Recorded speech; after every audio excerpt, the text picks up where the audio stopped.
Hello everybody, this is Mayor Hunter Larkin here, and I have our Finance Director with us, Matt Lawn, and we're here to talk about our city and his department, everything that he does for the City of Goddard, and kind of what his job entails.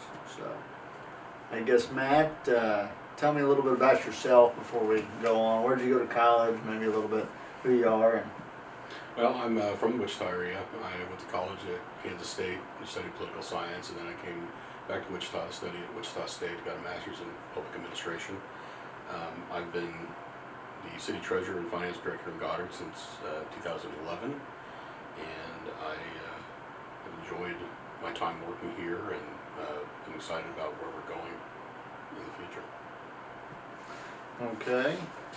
Well, so I guess one of the big things that you've done since I've been here was doing the wastewater treatment facility, the water and sewer bills. How are you able to lower the water and sewer bills? We had an opportunity a couple of years ago where interest rates have been in this historically low era.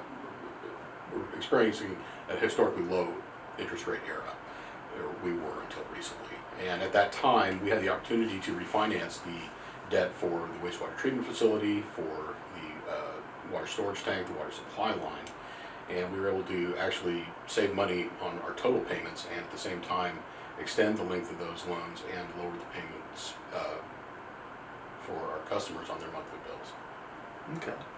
So I guess give us a brief overview of what your department does, the different facets, and if you were to want to build a road, what does your department entail in that? So finance is, we're in charge of all of the accounting functions of the city. That includes, paying all of our bills, receiving all of our revenues, posting to the general ledger, maintaining that general ledger, and keeping it up to date. We also manage the city's treasury funds, so all of our bank accounts, our investments, CDs, and things like that the city has. We're a tax collecting entity, so we're funded through property taxes and sales tax and other things, so we can have quite a bit of money on hand at any given time. So one of the things we do is just make sure that money is secure and earning what interest is available but always making sure that we have those funds available for our operating and capital responsibilities.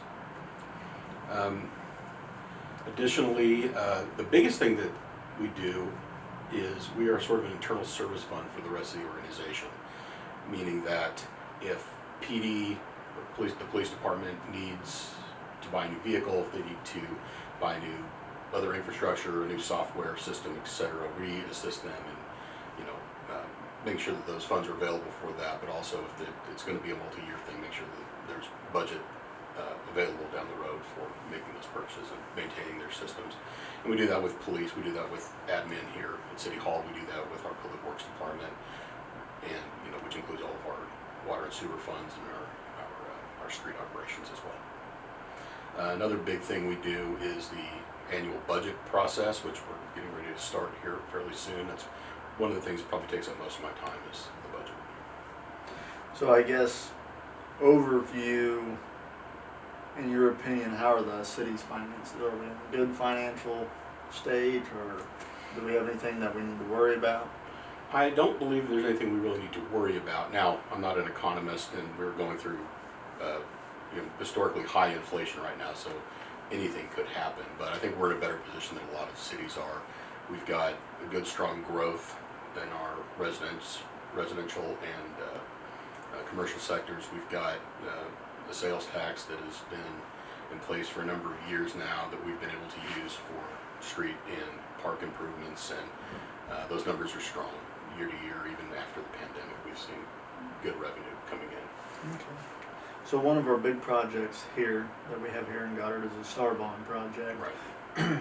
Give me a 10,000 foot overview of what a Star Bond is, how it's financed, kind of just give me the nuts and bolts. So STAR bond stands for Sales Tax Revenue Bond, and essentially what happens is the state will, passes a law that says that anything that's located within this district where the project is taking place, any sales tax collected there will be used to pay back any bonds that are issued for construction of that project. Now, there are various requirements for what exactly can be included in that, and there are various requirements for the input from both the local government and the developer of the project. So it requires that the developer put up so much of their own money, it requires that the city contribute in some way, and it also requires that those STAR bonds are used for very specific purposes.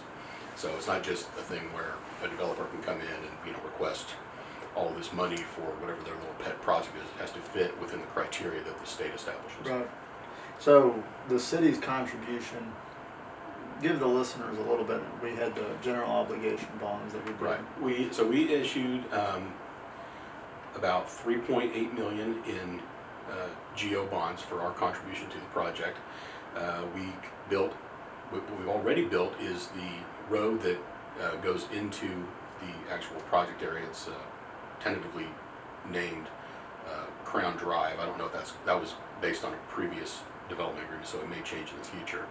But additionally, we're going to be building the intersection that will lead from US 54 into the project, so you won't have to go down the frontage road from a half a mile each direction. You'll be able to just enter that right from Kellogg, and it's going to include traffic control for Kellogg. It's going to make it safe. Putting an intersection in the middle of a highway like that can be a difficult process. So we're partnering with the state and putting up a pretty significant portion of the engineering costs to make that happen. So that'll be the biggest share of our contribution to the project is paying for that intersection. And that's called the R-Cut project. The R-Cut project. An R-Cut is a very specific type of intersection design that is fairly new to Kansas. I think we'll be the second one in the state. That's right. So it's going to be exciting. It's going to make a big change to the way that traffic moves through the city for sure. I guess one more thing. Give me a little bit of just a general overview. So when we have a residential development coming in, what gets added onto the city's debt, like the specials and things? Kind of a general, I guess, nuts and bolts of that. How does that work? Okay, so when we have a new development come in, they're going to essentially borrow money under the city's full faith and credit to provide things like water lines, streets, sidewalks, sometimes are included with that, storm sewer lines, etc. And what happens is the city, under the city's full faith and credit, issues those bonds. The construction takes place and the city secures permanent financing for those bonds, and they are repaid with special assessments on the individual lots. So what that essentially means is that when you buy one of those lots and build your home on it, you are getting the cost of those improvements not added on at the beginning to the price of your home, but you're getting a very low cost at the city's interest rates that we can get on our debt. So you're getting a very low cost loan to pay for those over the course of 20 years. Right. So it's a benefit to the city because we're getting new tax revenue for the city. It's a benefit to the developers because they're getting assistance in the cost of that infrastructure at a much lower rate than they could get on their own.